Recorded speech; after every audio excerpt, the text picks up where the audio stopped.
Assalamualaikum warahmatullahi wabarakatuh. Bismillah, alhamdulillah, wassalatu wassalamu ala rasulillah wa ala alihi wa ashabihi wa man walah. La hawla wa la quwwata illa billah, ma ba'du. Gimana kabarnya anak-anak sekalian? Mudah-mudahan kita semua dalam lindungan Allah Subhanahu wa taala, dan semoga kita masih tetap semangat belajar, menuntut ilmu, mencari ilmu. Baiklah, pada pertemuan kali ini kita sudah memasuki tema kedua, yaitu persatuan dalam perbedaan. Tema kedua, buku tema kedua, dan materinya adalah muatan PPKN, pendidikan Pancasila dan kewarganegaraan.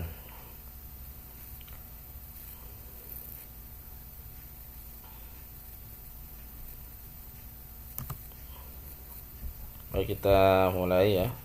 Ini muatannya.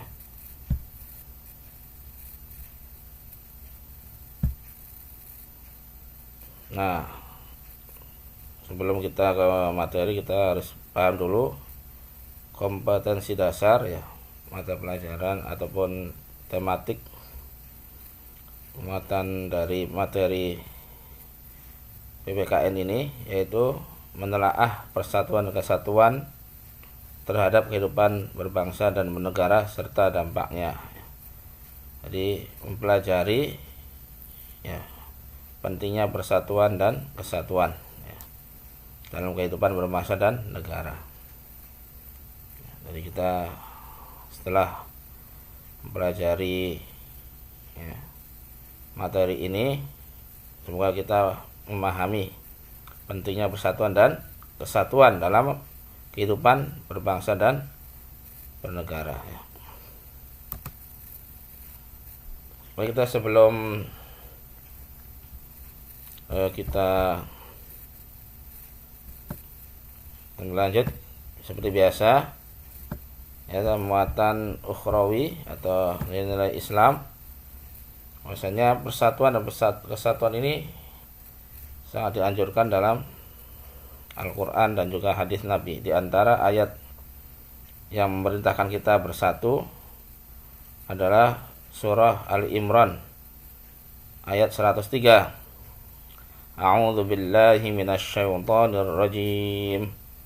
Wa'tasimu bihablillahi jami'an wa la tafarraqu wadhkuru ni'matallahi 'alaikum idh kuntum a'da'an fa'alafa baina qulubikum fa'asbahtum bi ni'matihi ikhwana wa kuntum 'ala shafa hufratin minan nari fa'anqadhakum minha kadzalika yubayyinullahu lakum ayatihi la'allakum tahtadun. Artinya, dan berpegang teguhlah kamu semua kepada tali agama Allah. Wala tafarraqu, dan janganlah kalian bercerai-berai, terpecah belah ya. Wa dzkuru ni'matallah, dan ingatlah kalian semua kepada nikmat Allah atas kalian. Idz kuntum a'daan, ketika kalian dulu bermusuhan pada waktu sebelum Islam. Fa'alafa baina qulubikum, kemudian Allah mempersatukan hati-hati kalian. Fa'asbahtum bi ni'matihi ikhwana, dan jadilah kalian menjadi hamba-hamba Allah yang bersaudara.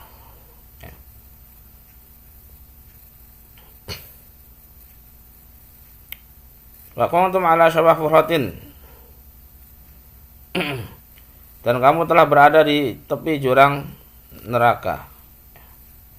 Fa'anqadhakum minha, kemudian Allah telah menyelamatkan kamu dari neraka tersebut. Kadzalika yubayyinullahu lakum ayatihi la'allakum tahtadun. Demikianlah Allah menerangkan kepada kalian ayat-ayatnya agar kalian mendapat petunjuk. Jadi di sini dijelaskan Allah memerintahkan kita berpegang teguh, ya, bersatu di atas Islam. Ya, jadi orang Islam harus bersatu, jangan terpecah belah dan bercerai-berai. Ya. Dan Allah mengingatkan pada waktu sebelum Islam, khususnya bangsa Arab itu saling berperang, ya, antara suku yang satu dengan suku yang lain, antara kabilah satu dengan kabilah yang lain. Jadi perang ini sudah menjadi budaya di bangsa Arab sebelum Islam, jahiliyah. Nah, setelah datang Islam, maka mereka disatukan dengan tali akidah, ya, Islam, dengan kalimat la ilaha illallah, bersatu di atas Islam, di atas tauhid, ya. Begitu juga Allah menyatukan kaum muhajirin dan ansor ketika penduduk Mekah, kaum muslimin di Mekah berhijrah ke Madinah, ya. Kemudian Rasulullah memerintahkan mempersaudarakan antara kaum muhajirin dan ansor. Jadi Ansor ini adalah penduduk Madinah yang beriman, ya. Kemudian Al-Muhajirin adalah penduduk Mekah yang berhijrah ke Madinah. Mereka dipersaudarakan oleh Rasulullah SAW. Di antaranya adalah Abdurrahman bin Auf dari Muhajirin, Sa'ad bin Mu'ad, ya, kalau nggak salah itu dari Ansor, dipersaudarakan sampai, ya, saking sayangnya, ya, Ansor kepada Muhajirin sampai menawarkan hartanya, ya, kepada saudaranya dari Al-Muhajirin, ya. Jadi bersatu antara Ansor dan Muhajirin. Begitu juga dulunya penduduk Madinah ada dua suku yang sering berperang, antara suku Aus dan Khazraj. Kemudian Rasulullah mempersaudarakan mereka menjadi satu saudara, ya. Inilah, ya, bukti Islam bersatukan segala macam latar belakang suku, kabilah, dan juga bangsa-bangsa. Maka Allah mengingatkan supaya kalian tetap bersatu, karena dulunya kalian bercerai-berai, ya. Dan juga Allah mengingatkan bahwasanya Islam ini telah menyelamatkan manusia dari neraka jahanam.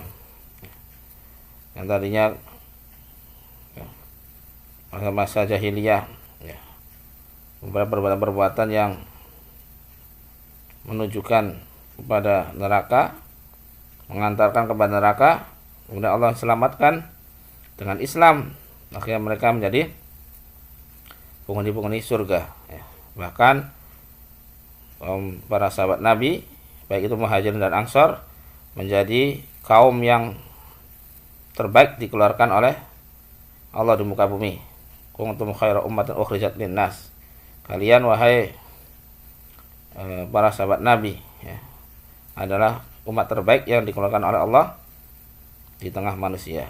Nah, ini, ya, contoh dari dalil yang memerintahkan kita bersatu, ya, di atas Islam dan tidak boleh berpisah, bercerai-berai, ya.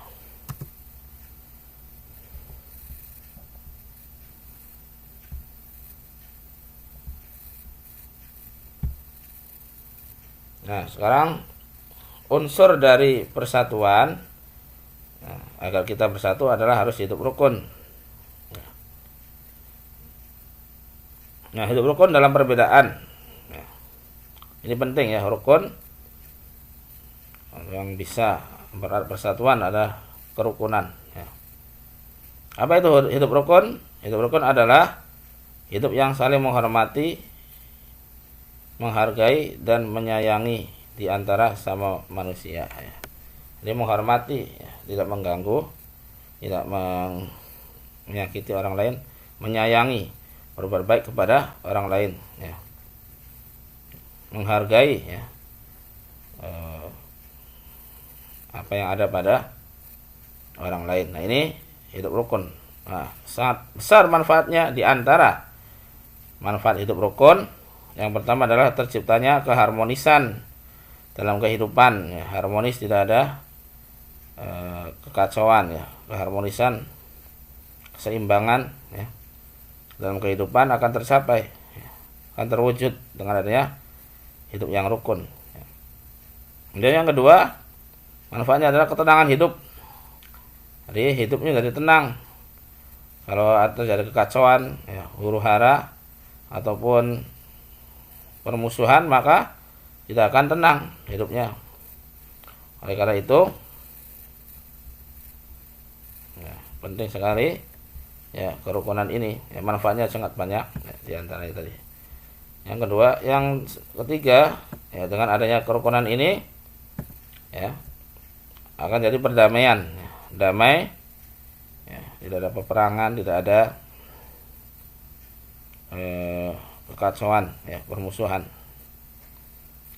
Kemudian kemakmuran, ya, kalau ada perdamaian, maka ekonomi menjadi lebih baik dan terjadilah kemakmuran. Karena ekonomi yang baik, jadi kemakmuran.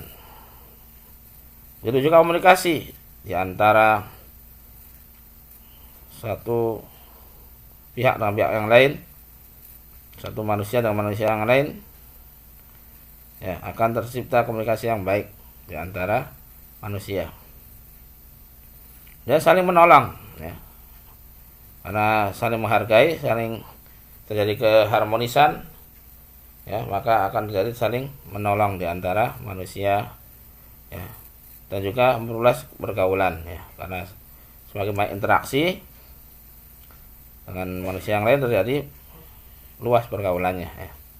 Ini salah satu dari atau di antara bentuk manfaat dari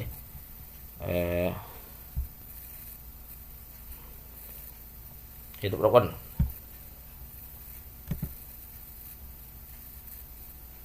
Nah, contoh hidup rukun dari manfaatnya, ya. Sekarang contoh hidup rukun diantaranya adalah kita bisa bermain bersama, ya, kalau di sekolah, ya, atau di rumah, bermain dengan akur, ya, tidak ada pertengkaran, ya, dan bisa saling berbagi, ya. Apabila teman membutuhkan, ya, kita bisa berbagi, ya, bisa kerja bakti, menyelesaikan permasalahan, ya, ataupun menyelesaikan pekerjaan-pekerjaan yang besar bisa jadi ringan dengan kerja bakti. Juga gotong royong sama, ya, bisa menyelesaikan masalah yang besar dengan ringan dan cepat, ya. Kemudian juga membantu teman dan tetangga, itu juga contoh, ya, hidup rukun. Membantu teman yang membutuhkan dan juga tetangga, ya.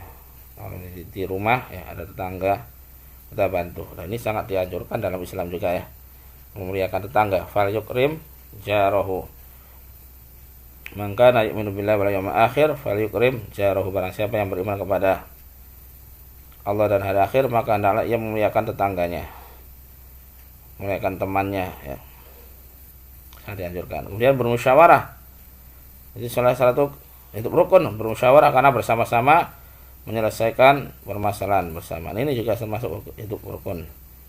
Nah, yang dihindari supaya hidup rukun adalah tidak suudzon kepada orang lain, ya, buruk sangka. Jadi kalau belum ada fakta yang jelas, maka jangan berprasangka yang tidak, ya. Yang diperintah kita berbaik sangka, husnudzon, bukan suudzon, ya. Juga tidak boleh kita menghina teman. Tidak menghina teman itu termasuk hidup rukun, ya. Sebaliknya, kalau kita saling menghina, terjadi permusuhan, ya. Bahkan menghina ini sangat besar dosanya, ya. Rasulullah SAW bersabda, sibabul muslimin fusuqun wa qitalu kufrun. Menghina seorang mukmin, seorang muslim itu fasik, ya dosa besar, dan membunuh seorang muslim adalah kufur, kekafiran, ya. Jadi jauhi ya, menghina teman, ya. Saling mengejek tidak boleh, ya. Baik itu di sekolah atau di rumah atau di masyarakat, tidak boleh kita menghina teman, karena menghina teman tidak termasuk dari hidup rukun. Juga tidak boleh menggibah. Menggibah ini membicarakan kejelekan orang lain, ya, tidak boleh, ya. Walaupun benar, misalkan teman kita berbuat yang buruk, ya, tidak boleh kita ceritakan, ya. Itu seperti kata dalam Al-Quran, ya, seperti makan bangkai saudara kita, ya. Dan kebaikan kita akan dilimpahkan kepada orang yang kita gibahi, sehingga sampai habis kebaikan kita nanti di akhiratnya. Kemudian juga tidak berkelahi, tidak bermusuhan, ya. Itu masuk ke kezaliman, ya, berkelahi. Jadi menjaga kerukunan dengan tidak berkelahi, ya.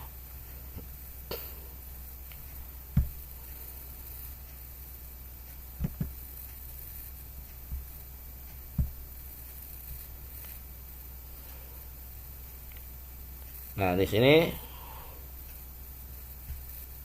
contoh, ya. Ada sebelum ini kita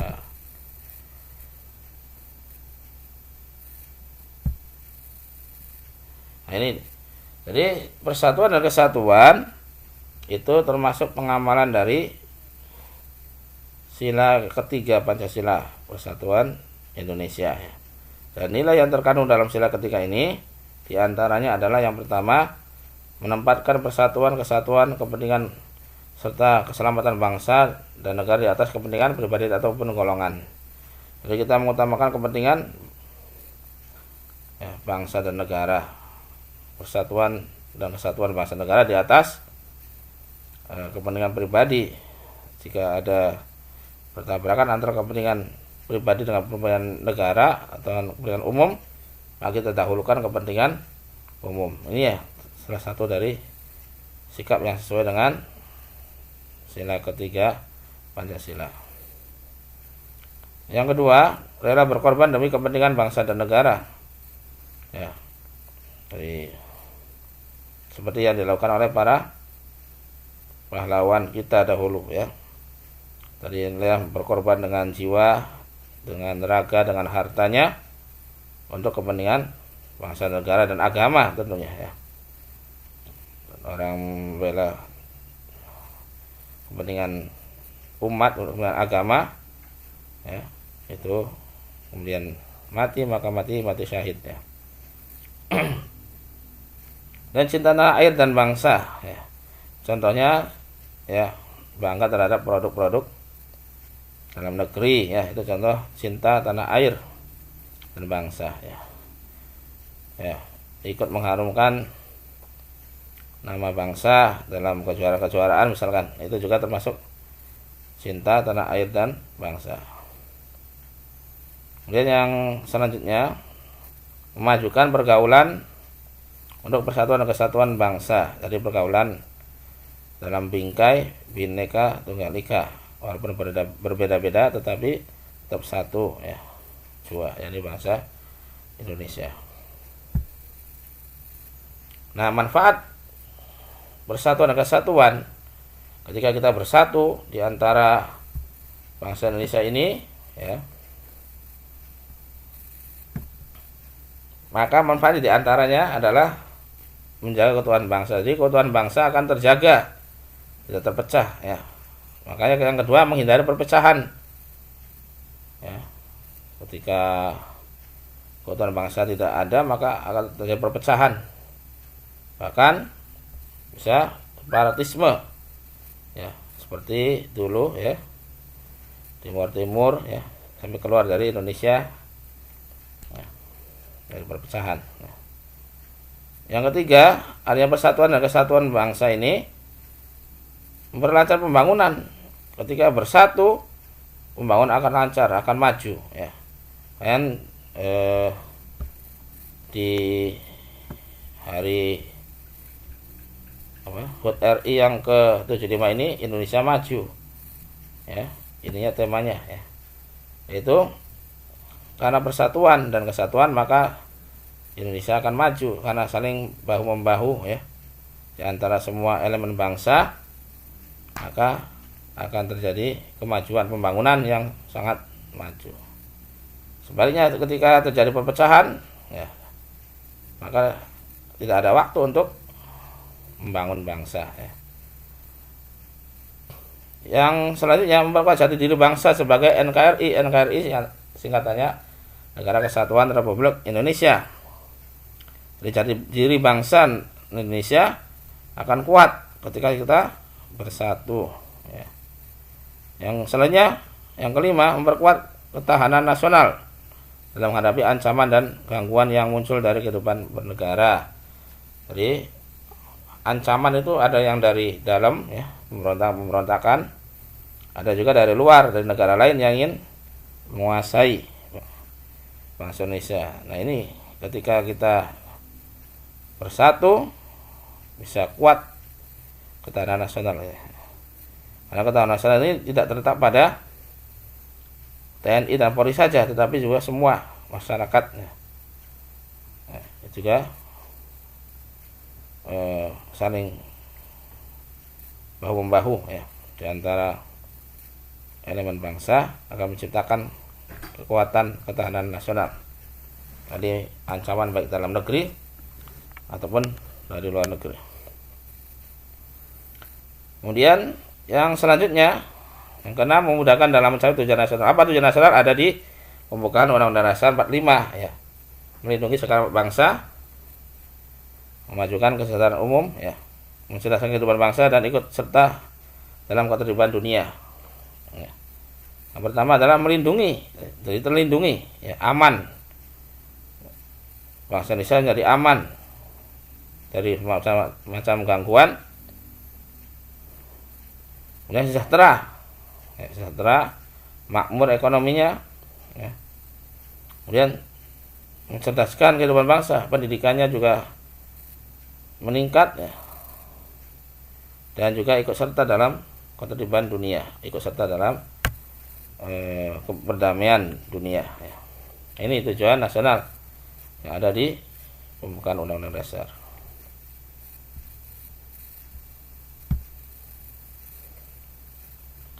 Sekarang contoh ya, contoh perilaku yang mencerminkan persatuan dan kesatuan. Yang pertama di rumah ya, banyak sekali contohnya. Ini contohnya saja. Di rumah, contohnya menjaga ketertiban dan keamanan, jadi tertib. Di rumahnya tertib hidupnya ya. Mentaati peraturan yang ada di rumah ya. Juga menjaga keamanan ya, saling menjaga keamanan. Yang kedua, saling membantu anggota keluarga ya. Jadi saling membantu ya, sesuai dengan kemampuan. Ayah misalkan mencari nafkah ya, membereskan ataupun pekerjaan yang berat ya. Kemudian ibu ya, misalkan mengurus rumah ya. Kemudian anak ya, kakak adik yang saling membantu. Ini contoh dari persatuan dan kesatuan di rumah. Saling kerjasama antara anggota keluarga ya, dibagi tugasnya ya sesuai dengan kemampuan. Kemudian menghargai ya, antara anggota keluarga saling menghargai ya. Jangan sampai kakak beradik ya berkelahi terus, tidak boleh ya. Jadi saling menghargai. Adik menghormati kakaknya, kakak menyayangi adiknya, seperti itu. Ini kerja bakti. Kemudian kerja bakti membersihkan lingkungan rumah, contohnya lagi ya. Jadi persatuan dan kesatuan di rumah. Nah di sekolah, contoh persatuan dan kesatuan di sekolah, mentaati tata tertib sekolah ya. Sudah ditetapkan tata tertib sekolah, maka kita harus taati. Itu akan menjadikan persatuan dan kesatuan. Yang kedua, saling membantu teman sekolah ya. Jadi kalau ada yang membutuhkan teman kita di sekolah, maka kita bantu.